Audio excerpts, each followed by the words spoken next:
Terima kasih Tuhan, kebaikan Tuhan, perlindungan Tuhan nyata kami alami sampai saat ini.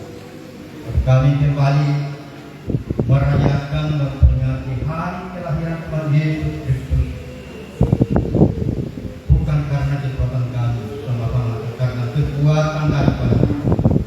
Terima kasih Tuhan, pakai hamba-Mu dalam pelayanan. Saya memimpin puji-pujian teman musik, bahkan hamba yang akan menyampaikan firman sebentar. Pakai semua dengan urapan kuasa segala cara saja bisa memegang Tuhan. Dengan iman sehat kami tolak dan perintah dalam nama Yesus. Setan itu berhijau dekat bahasa Allah. Bukan habiskan ibadah dalam nama Bapa, Sang Putra, dan Roh Kudus. Tuhan Yesus Kristus. Haleluya. Amin. Kita lanjut sore.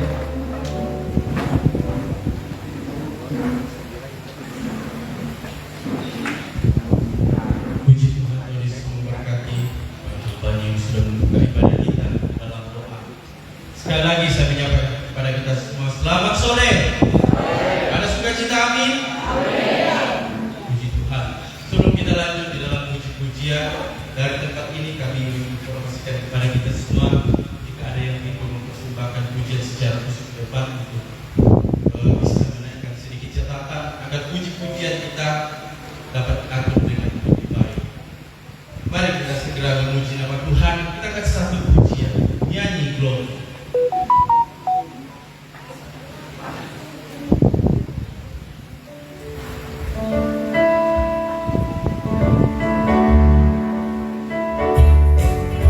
Bersama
GKMI Gopa.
Amin.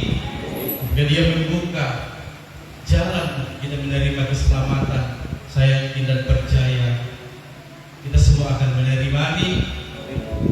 Mari kita angkat pujian, aku jalan kebenaran. Bersama kita bangkit berdiri, kita nyanyikan pujian ini dengan sungguh-sungguh di hati.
Dari jemaat setempat.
Dari rombongan Toraja.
untuk persembahan pujian rombongan dari Toraja.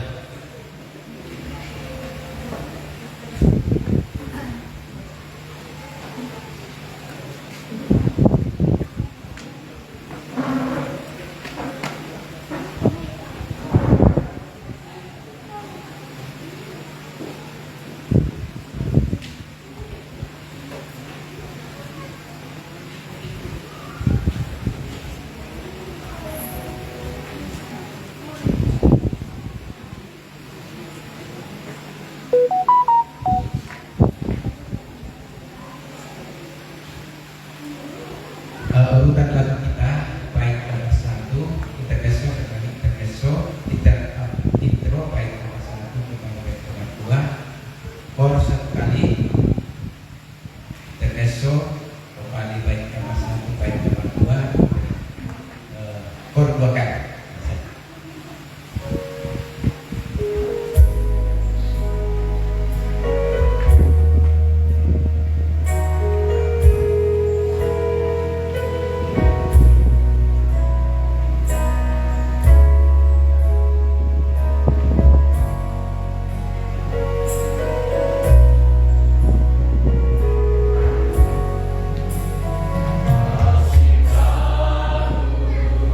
Yeah.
Ibu Gembala setempat.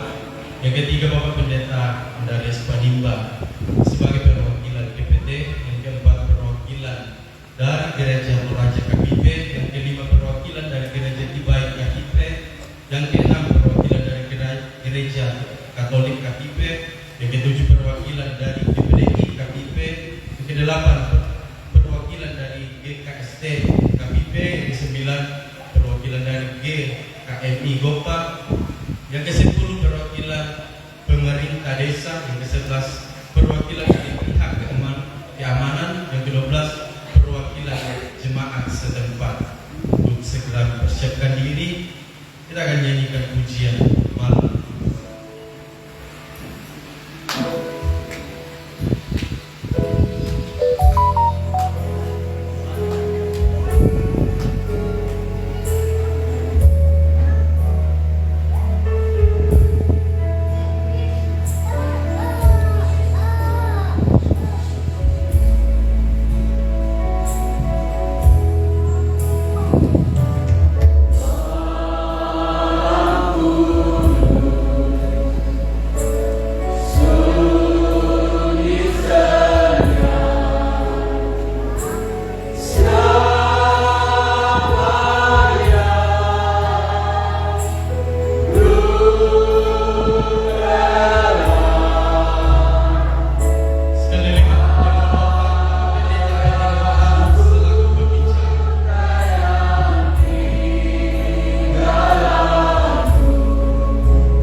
Dan pekerjaan selanjutnya saya serahkan kepada hamba Tuhan yang akan menyampaikan firman.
Bersama dengan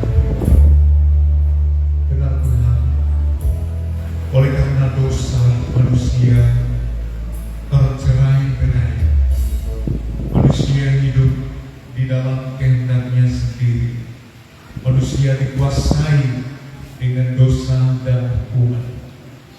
Namun oleh karena kasih-Mu yang begitu besar, Engkau sudah buktikan melalui kelahiran Yesus ke dunia ini. Engkau sudah nyatakan kasih karunia-Mu yang menyelamatkan setiap kehidupan kami. Untuk itu Bapa, kami bangga memiliki Allah seperti Engkau. Kami memuji dan memuliakan Engkau, khususnya pada malam hari ini bersama dengan hamba-Mu dan seluruh sidang jemaat Tuhan, GPD, KPP, bahkan umat-Mu yang datang dari berbagai denominasi gereja, datang dari berbagai tempat. Kami dihimpunkan saat ini untuk membuktikan bahwa betapa besarnya kasih-Mu bagi kehidupan kami. Engkau juga telah membawa hamba-Mu di tengah-tengah perhimpunan perayaan Natal ini. Biarlah kehadiran hamba-Mu di sini untuk menyampaikan berita firman Allah, sehingga melalui perayaan Natal ini kami boleh merasakan betapa besarnya kasih karunia Tuhan yang sudah dinyatakan bagi kami sekalian. Bagi hamba-Mu dalam urapan kuasa Roh Kudus-Mu, apa boleh berbicara sesuai dengan kehendak dan rencana-Mu sendiri. Segala pekerjaan setan iblis apapun bentuknya, kami tolak, perintahkan dia, yaitu dalam nama Tuhan Yesus Kristus. Iblis setan pergi, tinggalkan tempat ini. Karena Yesus berkuasa memberikan kemenangan bagi kami sekalian. Kami siap mendengarkan firman Allah di dalam nama Tuhan Yesus Kristus. Haleluya. Amin. Silakan duduk Bapak Ibu sekalian. Baik, puji Tuhan. Dari tempat ini saya menyapa kita semua. Shalom. Selamat malam. Haleluya. Sebelum saya menyampaikan firman Tuhan, saya menyampaikan permohonan maaf sekali kepada Bapak Ibu, saudara sekalian, kepada gembala dan sidang jemaat Tuhan. Saya tidak bermaksud terlambat, tetapi karena itulah kebiasaan.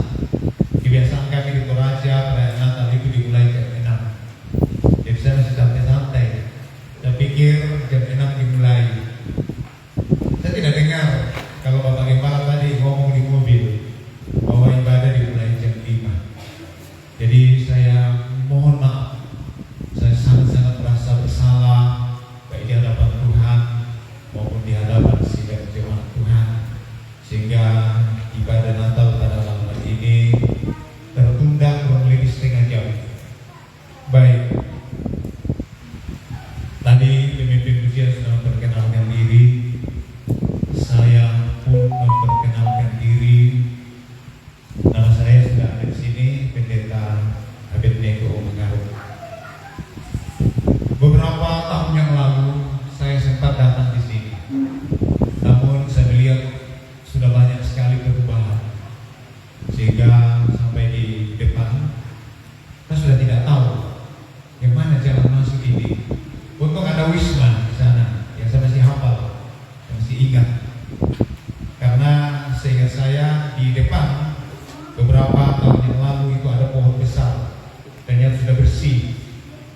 Jadi baik di kalangan pemerintah, masyarakat, gereja banyak perkembangan, dan itu sebagai salah satu bukti bahwa pembangunan di desa ini, pembangunan daerah ini mengalami suatu kemajuan.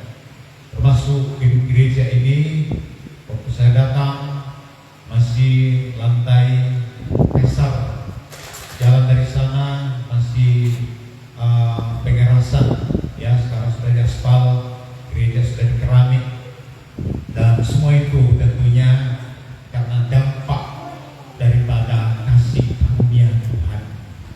Puji Tuhan, secara fisik memang saya juga cukup capek. Tadi malam saya melayani Natal di Pangalap, sehingga saya habis Natal kami pulang ke Rantepao malam, dan kemudian tadi pagi hampir jam 9 pagi kami berangkat dari sana, baru tiba di tempat ini. Besok kalau Tuhan izinkan kami masih dipercayakan untuk melayani Natal di GPT Lara, penggembalaan orang tua kami Bapak Pendeta Filipus Sampe, ya. Jadi kemudian di Toraja masih ada beberapa pelayanan yang menanti kami secara berturut-turut mulai dari Senin depan dan seterusnya, dan biarlah Tuhan memberikan kekuatan. Saya sudah berdoa kepada Tuhan, apa yang saya mau sampaikan dalam berita Natal, dan dalam pelayanan kami memang kami menyampaikan tema safari. Jadi satu tema yang kami sampaikan dalam beberapa pelayanan. Tema ini pun besok akan disampaikan di Larak, di Toraja, dalam beberapa pelayanan. Tema ini akan terus disampaikan. Kita tahu bahwa tema nasional tahun ini yaitu mari kita ke Bethlehem. Tema di sinode kami di GPT merupakan tema nasional khusus dalam kalangan GPT, yaitu tahun kewaspadaan. Tentunya semua sangat erat kaitannya dengan apa yang Tuhan sudah kerjakan. Yesus datang ke dunia ini membawa kasih karunia, membawa kita tentunya pergi ke Bethlehem. Secara fisik itu tidak mungkin, apalagi untuk zaman sekarang. Nah, itu tidak mungkin. Tetapi secara rohani, Bethlehem itu artinya rumah roti, yang bagi kita sekarang tidak lain daripada rumah ibadah, tidak lain daripada pergi mendengar firman Tuhan. Karena dalam arti rohani, roti itu adalah gambaran daripada firman Allah.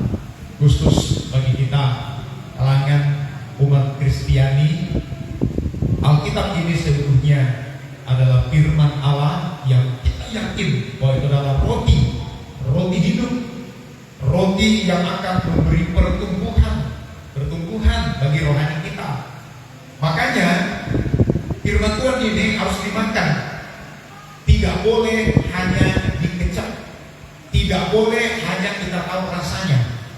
Sehingga beberapa bulan terakhir dalam penggembalaan yang Tuhan percayakan kepada kami, karena kami sudah dipercayakan 2 pelayanan baik di Rantepao maupun di Sangalla, saya menekankan bahwa begitu banyak pengagung firman tetapi tidak berubah-ubah. Kenapa? Ibaratnya makanan yang hanya dikecap. Ibu-ibu kalau masak, untuk memastikan rasa masakannya tidak perlu makan 1 piring, cukup kuahnya sedikit, cukup airnya sedikit dikecap.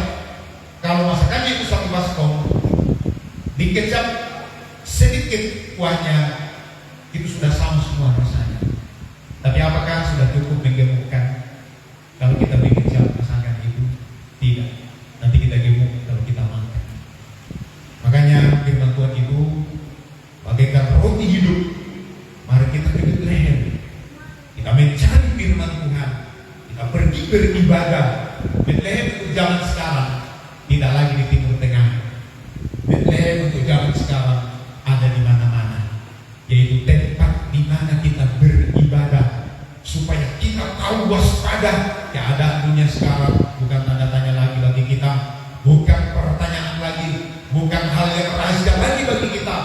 betul-betul keadaan dunia sekarang adalah tahun waspada, di mana kita betul-betul waspada terhadap dosa akhir zaman. Sehingga saya mengatakan bahwa di satu sisi media sosial itu sangat-sangat berguna bagi kita, sangat bermanfaat bagi kita, sangat menolong bagi kita.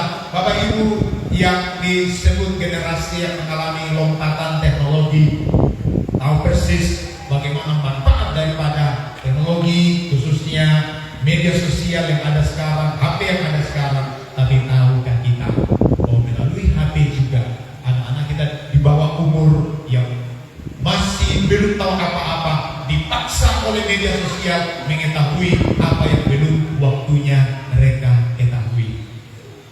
Kita tidak bisa disangkal, tidak bisa dipungkiri itu. Makanya kita sangat butuh kasih karunia. Kalau bukan kasih karunia Tuhan, binasa semua kita ini. Saya kembali kepada tema dulu, Titus pasal yang kedua, ayatnya yang ke-11. Silakan dibacakan. Saya minta tolong dibacakan ayatnya yang ke-11. Iya, silakan dibacakan. Demikian firman Tuhan. Karena kasih karunia Allah yang menyelamatkan semua manusia, Menyelamatkan semua manusia sudah nyata. Kepada siapa dialamatkan kasih karunia ini? Bukan kepada orang-orang tertentu. Alkitab mengatakan bahwa kepada semua manusia. Luar biasa kasih karunia Allah itu dinyatakan oleh Allah kepada kita semua. Tinggal bagaimana kita mengelola.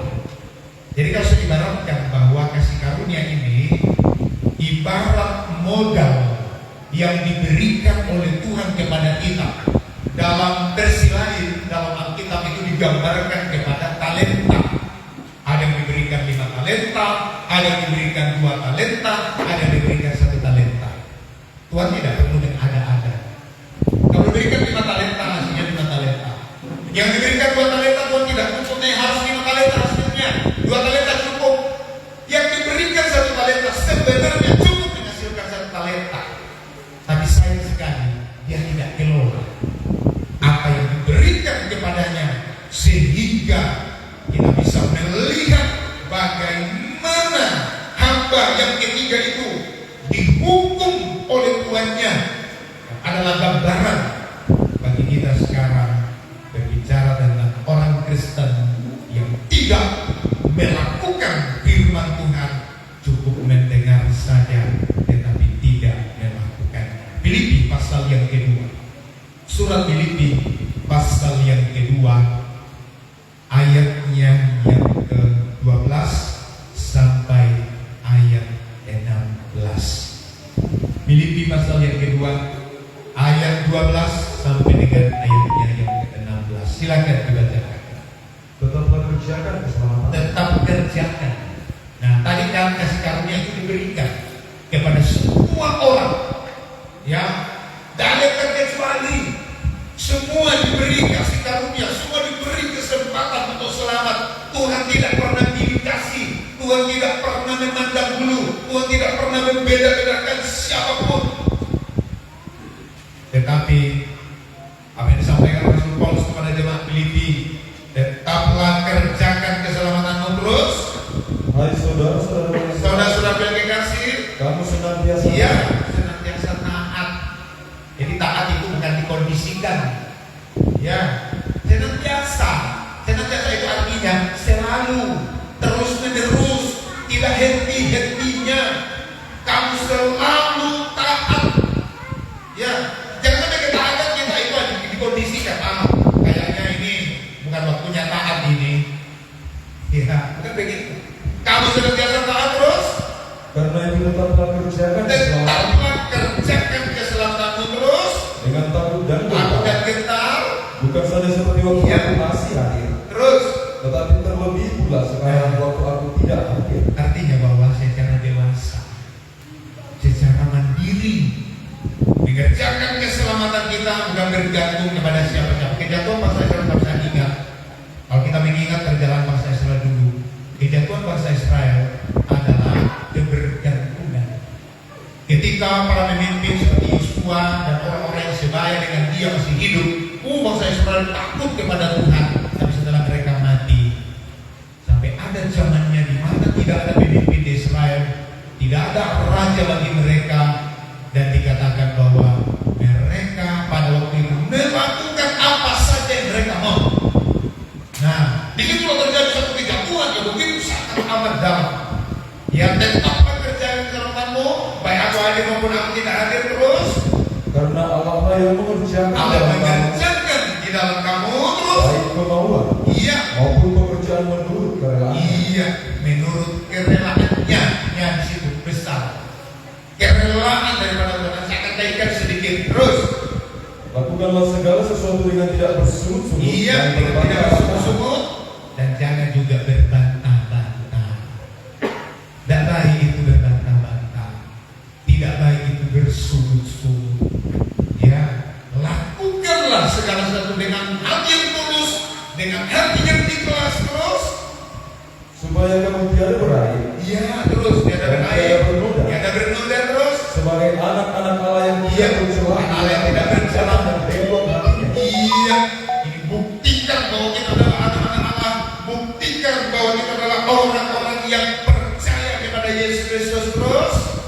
Dan yang sesat ini, Iya, sehingga kamu bercahaya di antara mereka bercahaya di antara mereka terus. seperti bintang-bintang di dunia, Bintang-bintang di langit terus. sambil berpegang Iya, pada firman kehidupan, bintang-bintang di dunia sambil berpegang pada firman kehidupan terus. agar aku dapat bermegah pada hari Kristus, Iya, bahwa aku tidak percuma berlomba dan Terus. tidak percuma bersusah. iya, tidak sia-sia upaya daripada hamba-hamba Tuhan yang ada. Tidak sia-sia upaya sidang jemaat Tuhan datang beribadah. Semuanya nanti akan berhasil. Kerjakan keselamatanmu dengan takut dan gentar, sehingga kita menjadi alamat yang tepat. Coba di ayatnya yang kelima sampai dengan ayat yang ke-9. Filipi pasal 2 ayat 5 sampai dengan ayat yang ke-9. Silakan. Hendaklah kamu dalam hidupmu bersama Dalam hidupmu bersama terus. mengandung pikiran dan perasaan Iya. yang terdapat juga dalam Kristus Yesus. Itu tadi katakan di ayat selanjutnya, kerelaannya, menurut kerelaannya, kerelaan yang ada dalam Kristus Yesus. Yesus datang ke dunia ini benar-benar yang menyelamatkan kehidupan kita. Itu tidak ada maksud-maksud lain. Jadi jangan kita berpikir bahwa setelah dia naik ke surga sekian karun atau sekian bawah. Tidak. Betul-betul datang hanya untuk menebus, untuk menyelamatkan kehidupan kita terus. Yang walaupun dalam berupa Walaupun dalam rupa Allah terus, tidak menganggap kesetaraan Iya. dengan Allah itu sebagai milik yang harus dipertahankan. dia tidak menganggap itu sebagai milik yang harus dipertahankan. Dia rela menanggalkan itu terus, Melainkan telah mengosongkan diri mengosongkan dirinya terus, dan mengambil rupa seorang mengambil hamba rupa seorang hamba, dan menjadi sama jadi dengan manusia. sama dengan manusia terus. Dan dalam keadaan sebagai manusia, Iya. ia telah merendahkan diri Merendahkan dirinya terus, dan taat sampai mati, sampai mati, bahkan sampai mati di sampai kayu mati salib. di kayu salib. Itulah sebabnya Allah sangat meninggikan dia Situ dalam tanda kutip. Itulah sebabnya Allah sangat meninggikan dia terus. dan mengeruniakan kepadanya Iya. nama di atas segala nama. Iya, dan seterusnya. Terkadang kita mau ditinggikan, tapi kita tidak mau merendahkan diri. Kalau kita kembali kepada Alkitab, sangat berbeda dengan apa yang dunia lakukan. Kalau kita kembali belajar Alkitab, sebenarnya sederhana saja, ditinggikan oleh Tuhan. Baik di surat Petrus, di surat Yakobus, di surat ditekankan. Barang siapa merendahkan diri, di Lukas juga ditekankan di situ. Siapa yang merendahkan diri, dia akan ditinggikan oleh Tuhan. Ini sebenarnya untuk ditinggikan oleh Tuhan sederhana saja. Bagaimana kita merendahkan diri. Dan ini teladan yang Yesus sudah berikan bagi kita. Ketika dia datang ke dunia ini, bukan secara kebetulan, lahir di keluarga yang sangat sederhana. Saya tidak mengizinkan namanya tukang kayu. Tetapi tukang kayu Yusuf yang ada pada waktu itu bukan mebel, bukan seperti Bapak Jokowi, ya, yang punya perusahaan mebel. Nah, itu sudah taraf internasional. Nah, bukan seperti itu Yusuf dulu. Yusuf itu betul-betul sederhana, ya, tidak terkenal dan tidak dikenal. Buktinya waktu Yesus lahir, tidak ada tumpangan bagi mereka. Mereka tidak diberi tumpangan, ya. Untuk apa? Untuk membuktikan bahwa Yesus itu datang merendahkan dirinya. Apakah Tuhan tidak bisa memakai ibu raja pada waktu itu? Dia tidak bisa memakai seorang ratu. Apakah dia tidak bisa memakai istri seorang pejabat yang terkenal pada waktu itu? Apa sih yang sulit bagi Tuhan? Apa yang susah dikerjakan oleh Tuhan? Kenapa dia langsung lahir dalam keluarga yang sederhana, bertumbuh, berkembang, ya, dalam karya-karyanya banyak dihina, banyak dikecilkan, sampai pada mati di kayu salib. Dia mati di kayu salib. Dia memberikan seluruh hidupnya. Dia dihina. Tidak salah kalau dari sudut pandang medis dikatakan bahwa Yesus pada waktu itu kehabisan darah. Itu tidak salah, ya, dari sudut pandang medis. Ya betul-betul kehabisan darah. Nah, bukan hanya nanti di kayu salib, di taman Getsemani pun dia sudah mengalami yang namanya hematoidrosis. Hematoidrosis itu artinya rasa takut, rasa stres yang akut, stres akut. Alkitab tidak menggunakan istilah stres akut. Alkitab hanya mengatakan sangat ketakutan. Dan apa buktinya? Hematoidrosis itu pembuluh darah pecah bercampur dengan keringat. Peneliti kesehatan mengatakan belum pernah kami mendapatkan orang yang mampu melakukan hal seperti itu. Ya, itu kami belum pernah menemukan. Baru satu-satunya pribadi Yesus yang sampai pada titik itu. Karena dikatakan bahwa kalau manusia yang mengalami itu, ya, dia belum sampai di titik itu. Ini manusia yang tidak takut akan Tuhan. Dia sudah bunuh diri. Nah, itu saking takutnya, saking stresnya, ya. Pribadi Yesus sudah alami itu. Nah, dia betul-betul memberi dirinya, memberi nyawanya. Nah, saya menjadi tebusan bagi kita. Coba di 1 Korintus pasal yang ke-8, ya. Tidak lama-lama bahwa saya sudah koordinasi dengan gembala setempat. Iya, ada banyak ya acara yang kita mau tebus saat ini. Saya juga agak kepanasan di sini. Saya kayak masuk di open, ya. Bayangkan dari Mangalang tadi malam itu daerah dingin. Nah, ke sini kalau di Rantai Pau di sana, ya itu masih katakanlah masih sedikit netral, ya. Tidak terlalu dingin, tidak terlalu panas juga. Di sini saya kepanasan, ya. Tapi tidak apa-apa ya, sekali-sekali. Roma, 1 Korintus pasal yang ke-8, kita lihat dulu. Yesus buktikan kasihnya kepada kita. Satu ayat saja kita baca, ayatnya yang ke-8. Ayatnya yang ke-8, silakan dibacakan. Iya. Makanan tidak membawa kita lebih dekat. Ayat 9 maksud saya. Mohon maaf, ayatnya yang ke-9. Iya. Tetapi jagalah supaya kebebasan ini jangan menjadi batu 2 sandungan. Korintus pasal 8. Iya. 2 Korintus 8 ayatnya yang ke-9. Silakan dibacakan. Karena kamu telah mengenal kasih. Kamu telah mengenal kasih karunia. Nah, ini bukti kasih karunia. Yesus membuktikan kasih karunia-Nya itu dengan cara bagaimana? Terus bahwa ia oleh karena kamu menjadi miskin. Oleh karena kamu, ia sebenarnya kaya, tetapi oleh karena kamu ia rela menjadi miskin. Terus Sekalipun ia kaya, terus supaya kamu menjadi kaya oleh kamu karena menjadi kemiskinan. kaya oleh karena kemiskinannya. Iya, sudah selesai. Iya, terima kasih. Ini bukti berbicara soal kasih karunia Tuhan. Dia buktikan rela menjadi miskin. Kalau tadi di surat Filipi pasal yang kedua, tidak menganggap kesetaraan dengan Allah sebagai milik yang harus dipertahankan. Iya, kita pikir oh Yesus itu orang miskin. Tidak. Dia rela miskin.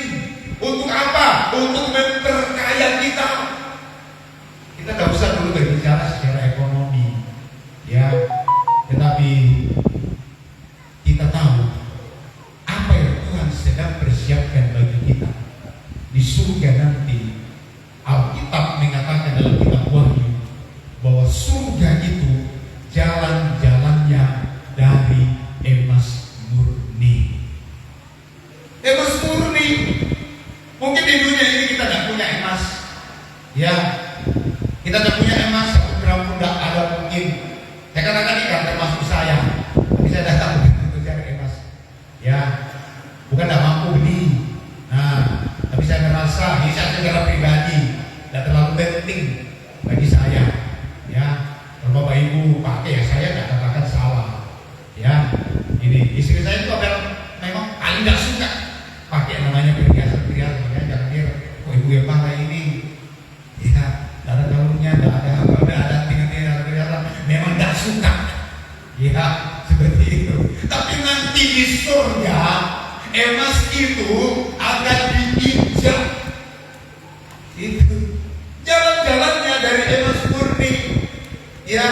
Makanya Alkitab ini mengatakan bahwa ia rela menjadi miskin sekalipun ia kaya. Untuk apa? Untuk memperkaya kita, ya. Orang yang mengenal kasih karunia Tuhan itu adalah calon-calon orang kaya, bukan orang kaya di dunia ini. Fakta sejarah, kalau kita melihat sejarah Alkitab, sejarah perjalanan gereja Tuhan, orang-orang Kristen, khususnya di abad pertama sampai abad ketiga, itu didominasi oleh orang-orang miskin, orang-orang kecil. Makanya mereka begitu gampang diperlakukan semena-mena, diperlakukan semau-maunya pada waktu itu, ya. Mereka dibawa ke Kaisaran Romawi, ya. Kemudian ada kaisar yang paling ganas namanya Kaisar Nero. Nah, kalau kita pelajari sejarahnya itu sebenarnya bukan keturunan kaisar, tetapi karena akal-akalnya, karena kejahatannya sehingga dia berebut namanya kekaisaran, ya.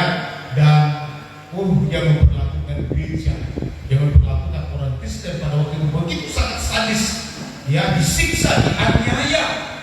Nah, makanya biasa saya katakan bahwa kalaupun sekarang ini kita mungkin mengalami banyak tantangan, itu sangat tidak sebanding dengan yang dialami oleh gereja mula-mula dulu, ya.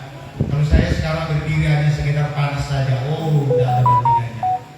Sejarah mencatat orang Kristen pada waktu itu diperlakukan, dianggap sebagai obor, diikat bersama rumput kering, kemudian dinyalakan dengan api, ditaruh dalam taman, ditonton oleh banyak orang, diperlakukan betul-betul dibawa daripada binatang. Itu orang Kristen pada waktu itu. Tetapi kita bisa bersyukur bahwa pengajaran firman Tuhan ini, Alkitab ini begitu sangat luar biasa. Kasih karunia Tuhan khususnya itu tidak akan pernah bisa dibatalkan oleh siapapun. Kenapa? Karena mempunyai satu tujuan, yaitu hidup yang kekal. 1 Petrus pasal 3 ayat 8 sampai dengan ayatnya yang ke-12. Sedikit lagi ya. 1 Petrus pasal yang ketiga ayatnya yang ke-8 sampai ayat 12. Silakan dibacakan. Kasih dan damai. Kasih dan damai terus.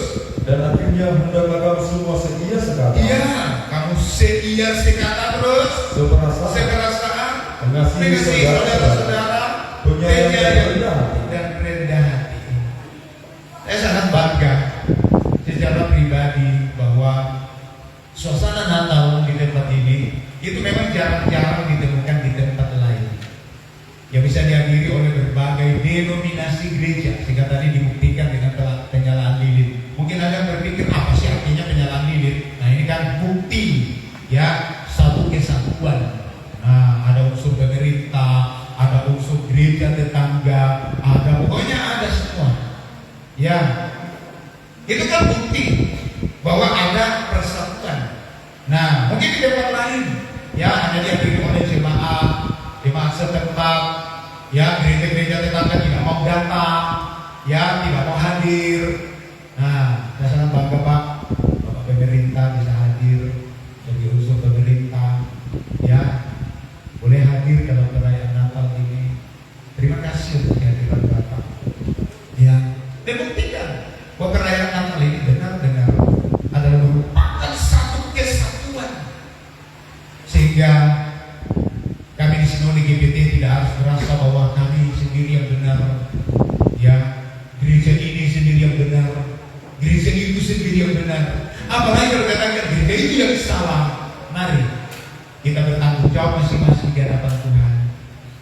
Karena nanti ketika Tuhan datang, kita akan masing-masing menghadapkan diri kita untuk membawa kepada Tuhan. Makanya kita mengatakan akhirnya adalah kamu semua sedia sekata, seperasaan mengasihi saudara-saudara, penyayang yang rendah hati terus. Dan janganlah membalas kejahatan dengan kejahatan, Jangan membalas kejahatan dengan kejahatan. Terus atau caci maki dengan caci maki. Terus tetapi sebaliknya, hendaklah kamu ya hendaklah kamu berkati. karena begitulah kamu Untuk itulah kamu dipanggil, yaitu apa? yaitu memperoleh berkat. Coba kita teliti memperhatikan di sini. Ya. Sebaliknya hendaklah kamu memberkati, karena untuk itulah kamu dipanggil, yaitu bukan untuk memberkati, memperoleh berkat. Ternyata ketika kita memberkati orang, kita diberkati. Kita diberkati. Ya, saya sudah sampaikan sama jemaat Tuhan yang Tuhan percayakan kepada kami bahwa sekarang saya sudah belajar. Kalau dulu, karena kita kan di pinggir jalan, di Rantepao, di Sangala, kita terkadang bising dengan knalpot racing. Nah, apa yang kita katakan ketika knalpot racing datang? Ya, ketika knalpot racing lewat, nah, kita semua mulai cengkel. Mudah-mudahan kau terbalik, mudah-mudahan kau binasa, mudah-mudahan kau jatuh di sana. Itu sudah tidak ada gunanya. Ya, makanya saya belajar ketika knalpot racing lewat, dalam hati kita saya mengatakan semoga tiba dengan selamat. Ya, karena kita juga marah, tidak akan membawa perubahan. Tidak akan membawa orang. Ya, lebih baik kita berkati. Nah, kenapa? Karena ketika kita berkati, berkat itu tidak kemana-mana. Makanya kita sangat kagum juga dengan apa yang ditulis saudara kita. Dan saya pilih ini bukan salah tulis.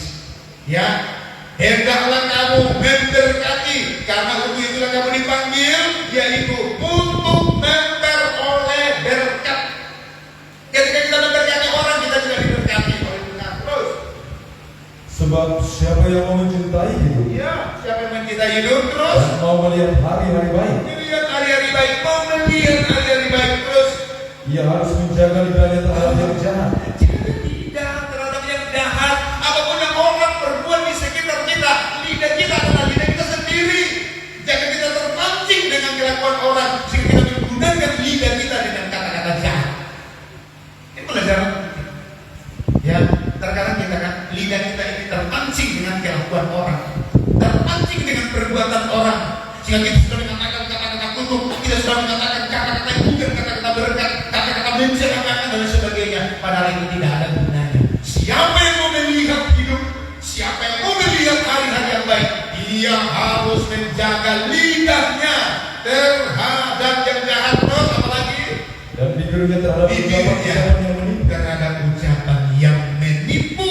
Terus Ia harus menjauhi yang yang menjauhi jahat yang jahat, dan melakukan yang baik. melakukan yang baik. Terus Ia harus mencari yang mencari perdamaian perdamaian, dan berusaha mendapatkannya. berusaha mendapatkannya. Terus Sebab mata Tuhan tertuju kepada orang-orang benar iya, dan telinganya kepada permohonan mereka yang minta. iya, tidak kemana-mana.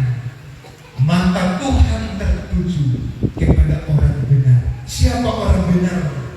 Makanya kita tidak usah berbicara tentang sinode apa, golongan apa, kelompok mana.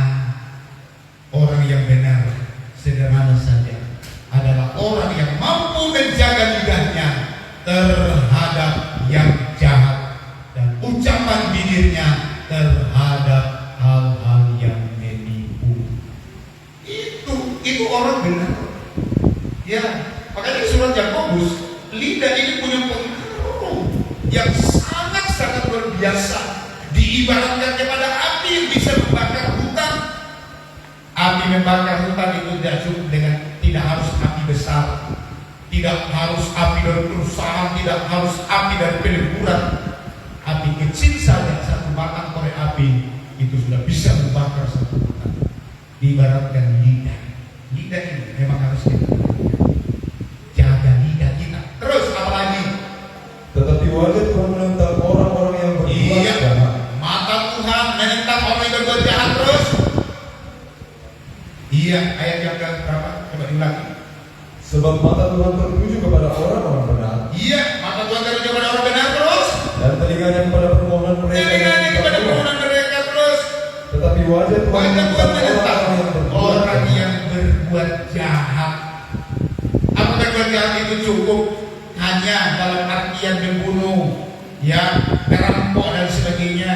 Tidak, kata-kata pun bisa jahat. Kata-kata bisa jahat.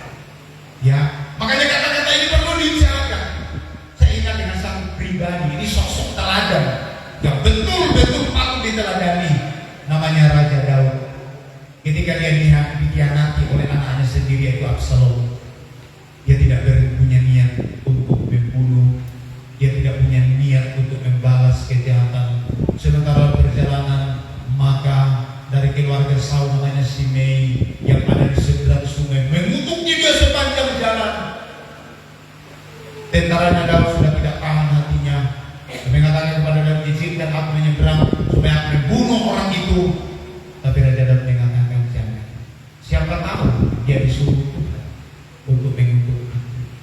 Nah, kalau untuk itu memang Tuhan tidak perintahkan, tidak ada pengaruhnya, tidak ada apa-apanya. Ya, dan itu terbukti.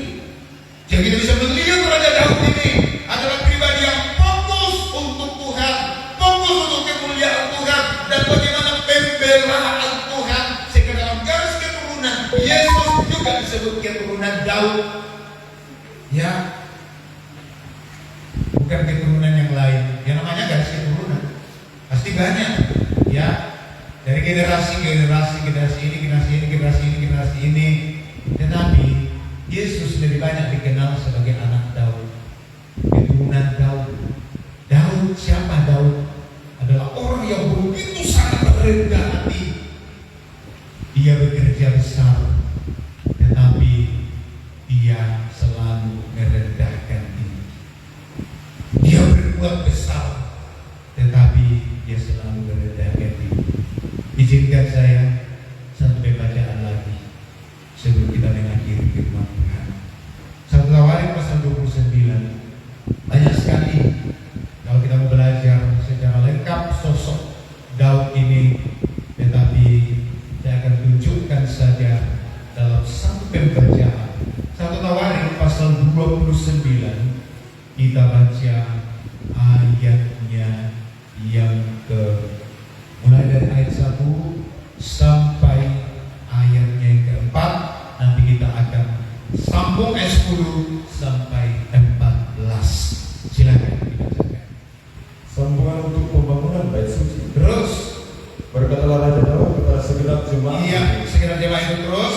Salomo anakku yang satu-satunya dipilih Allah Iya, adalah masih muda masih muda, dan kurang berpengalaman. belum berpengalaman. Terus, Sekarang sedang bekerja pekerjaan ini besar, bukan kayak yang sedang kita hadapi.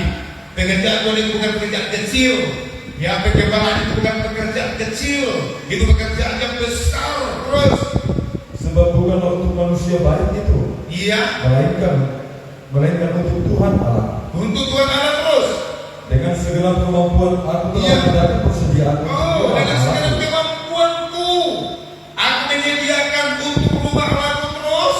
yakni emas untuk Iya, barang-barang, emas untuk barang-barang emas terus. perak untuk barang-barang Perak perak, untuk barang-barang perak terus. tembaga untuk barang-barang Tembaga tembaga, untuk tembaga terus. besi untuk barang-barang besi, Iya, yang membutuhkan besi juga diberikan besi terus. dan kayu untuk barang-barang kayu, Iya terus. batu permata syuha, Iya dan permata tatahan, terus. batu hitam dan Iya. batu permata yang berwarna-warna, Terus. dan segala macam batu mahal-mahal, Iya. dan sangat banyak kualam. Iya, sangat banyak. Pokoknya apa saja yang dibutuhkan dalam pekerjaan Tuhan. Ini mengagumkan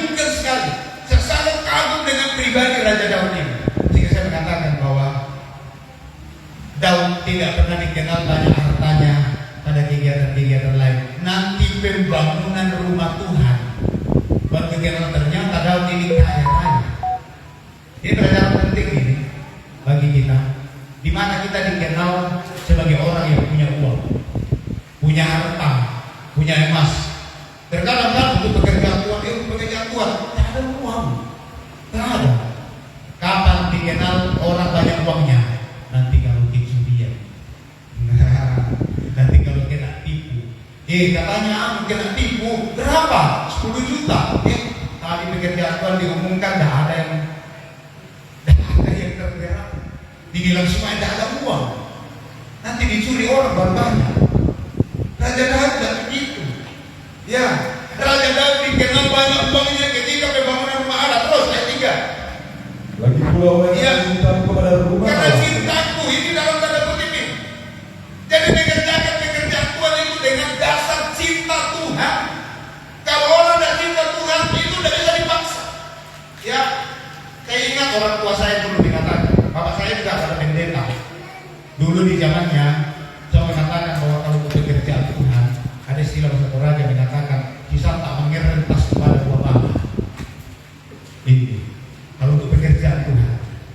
Tapi kalau untuk dunia, wah, kayak orang mixer, tidak ada yang tersisa. Jahat masing-masing ya.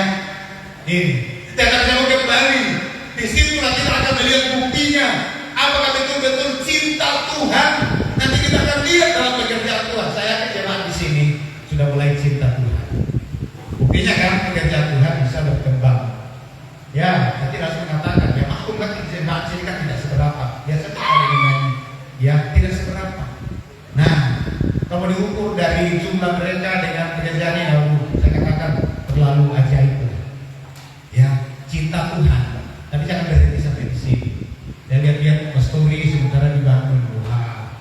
Ya, jemaat yang cinta Tuhan, maaf ya, mungkin agak kasar yang saya mau katakan, harusnya rumah Tuhan, rumah pastori lebih bagus dari rumah pribadi. Itu. Di situ nanti kita akan lihat cinta Tuhan. Makanya Raja Daud mengatakan bahwa lagi pula karena cintaku kepada rumah Allahku terus.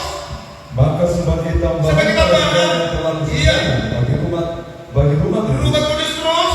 aku dengan ini memberikan kepada Iya. rumah Allahku Memberikan kepada rumah Allahku apa? dari emas dan Emas perak aku sendiri. kepunyaanku sendiri. Terus 3.000 talenta emas dari emas Ofir. 3.000 talenta emas. 3.000 talenta emas ini kalau ditaksir ke kilogram, ya itu sama dengan 100 sekian ribu kilogram. Berarti 100 ton emas yang dipersembahkan. Kita bisa bayangkan itu kalau 100 ton, 100.000 kilogram. Itu bukan disimpan di laci, bukan disimpan di kotak-kotak kecil, masih dikasih kapas lagi. Enggak, itu sudah ditumpuk bagaikan batu, bagaikan kerikil. Banyaknya emas yang dipersembahkan karena cintanya kepada Tuhan. Terus Dan 7.000 talenta perak murni 7.000 talenta, terus emas dan perak, terus untuk menyalur dinding ruangan. iya, terus Nyanyian pujian Daud. iya.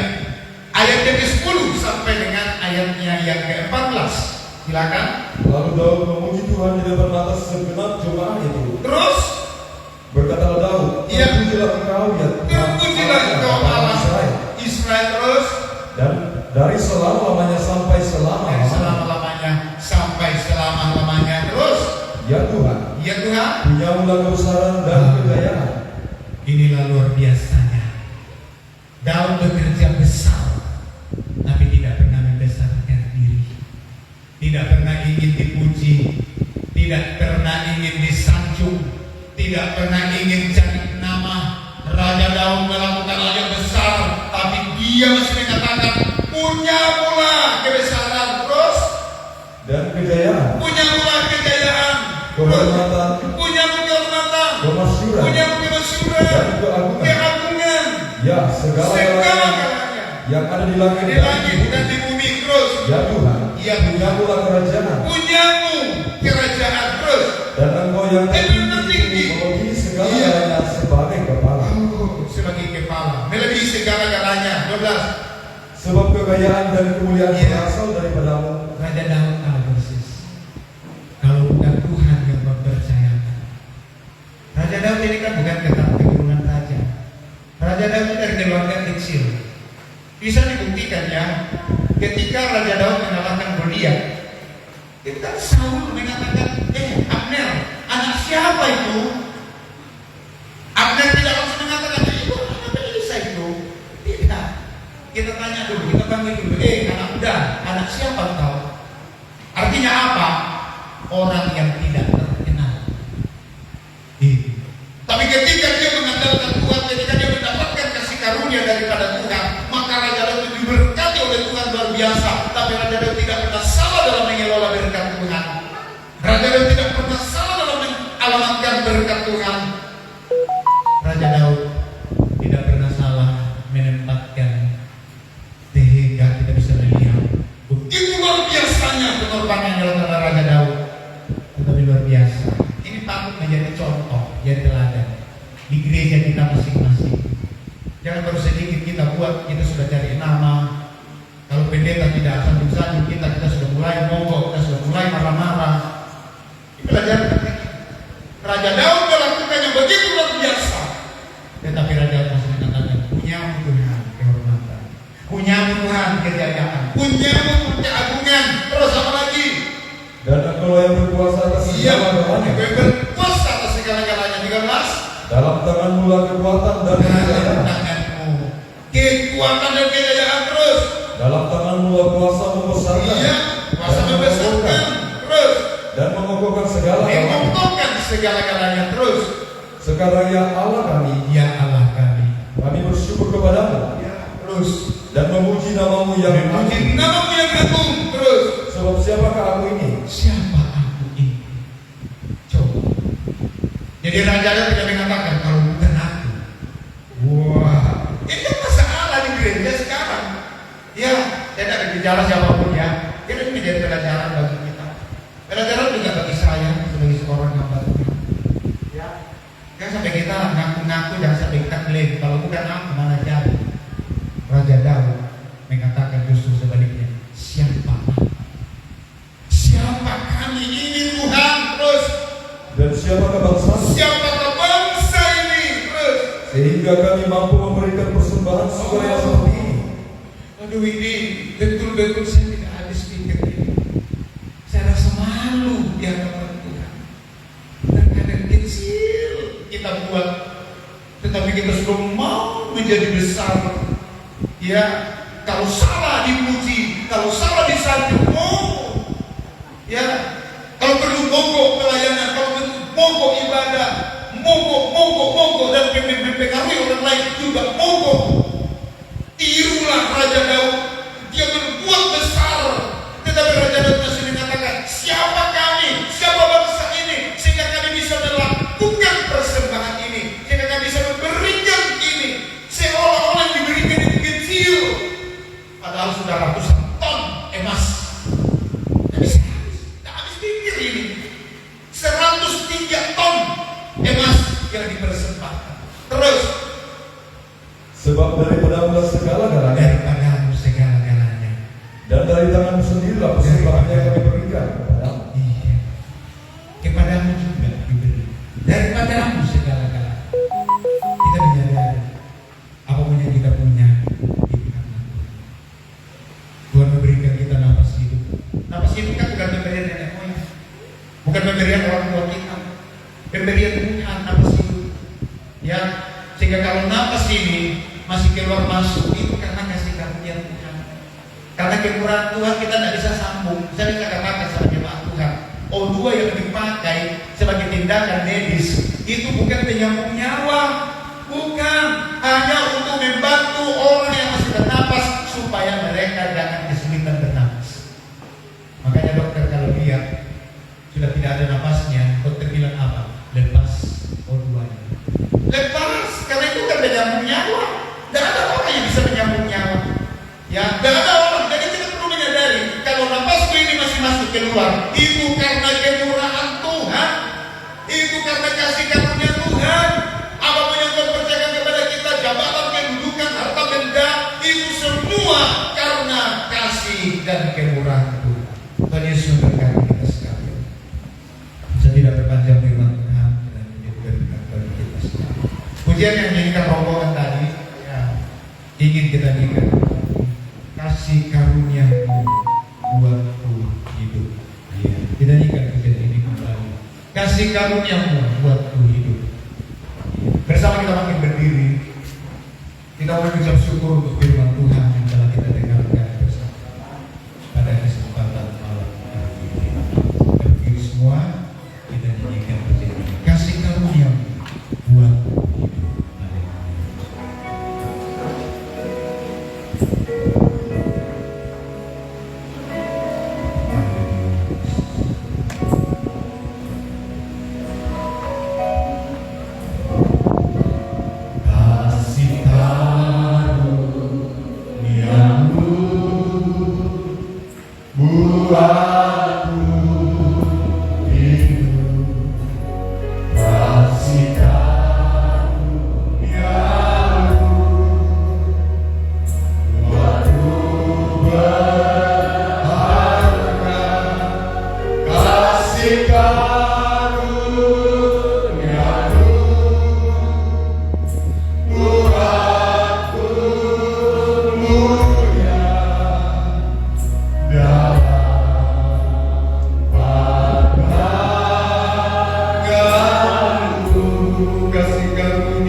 Bye.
yang bisa mendapatkan hanya kasih karunia sehingga bisa percaya kepada Tuhan. Kadangkala kami Tuhan tidak mengerti rencana Tuhan. Kalau kami masih bisa ada sebagaimana ada Tuhan, bahkan terlebih dalam tahun 2024 ini kami masih bisa merayakan Natal Tuhan. Secara khusus dalam gereja Tabernakel di Utara ini, secara khusus lebih lagi di jemaat KPP di tempat ini, bahkan semua warga umatmu yang bisa ada malam ini Tuhan, biarlah penyembahan kami naik ke tempat maha tinggi, seperti gembala-gembala pergi ke Bethlehem melihat Isa yang nyata. Kata-kata kami Tuhan sangat terbatas. Engkau begitu sungguh baik kepada kami, umatmu, gerejamu, hari sabat ini, kepada kami hamba-hamba Tuhan. Seperti dikatakan tadi bahwa menggembalakan itu bukan hal yang mudah. Di belakang kami begitu banyak jiwa-jiwa yang mereka Tuhan yang terlibat dalam pelayanan penggembalaan yang mereka tidak akan kehilangan kasih karunia daripada Allah. Karena firman berbicara malam ini bahwa kasih karunia itu bukan lagi kasih karunia, tapi kasih karunia itu sudah nyata di tengah-tengah dunia ini. Kami sembah Tuhan malam ini betul-betul sangat baik kepada kami. Hamba percaya firman ini tidak akan kembali dengan sia-sia Tuhan. Amat terlebih seorang raja yang luar biasa, yang mengasihi Tuhan. Dia tidak banggakan dirinya, dia senantiasa merendahkan diri, dan dia bisa berbuat kepada Tuhan. Kami pun juga malam ini Tuhan, kami percaya bahwa hanya karena kepercayaan Tuhan saja, hanya karena kasih karunia Tuhan, kami ada sebagaimana malam ini. Bapak satu sukacita sendiri. Kami boleh bermasyarakat dengan semua gereja-gereja yang ada di sini, bahkan bersama aparat pemerintah kami dari kemanapun pun juga Bapak. Percaya kasih karunia itu sudah nyata di tanah surga. Jangan syukur kepada Tuhan Bapa di surga, dan pada Natal yang pertama di KPP akan berlanjut besok dan seterusnya. Berdoa hamba-Mu Pak Nego Bupati malam ini. Tuhan berikan selalu kekuatan yang baru dan hikmat-Mu, bagaimana kami bergandengan tangan membangun yang ada di bumi ini Tuhan, karena Tuhan tidak lama lagi datang. Bagaimana kami selalu berjaga-jaga dan waspada. Terima kasih kau percaya Tuhan memberkati kami. Rasa syukur kami, rasa-rasanya kami tidak akan berbicara, tapi waktu yang memisahkan kami. Rombongan ini Engkau akan selalu sertai. Apakah malam ini berangkat ke besok dan Natal dilapis, Kau berkati juga. Engkau akan bekerja seperti Engkau berkata. Itu semua sangat baik. Haleluya. Terima kasih segala pujian hormat bagi Tuhan. Kami sudah diberkati ya Tuhan. Buat firman Tuhan. Terima kasih. Haleluya. Semua yang kita percayakan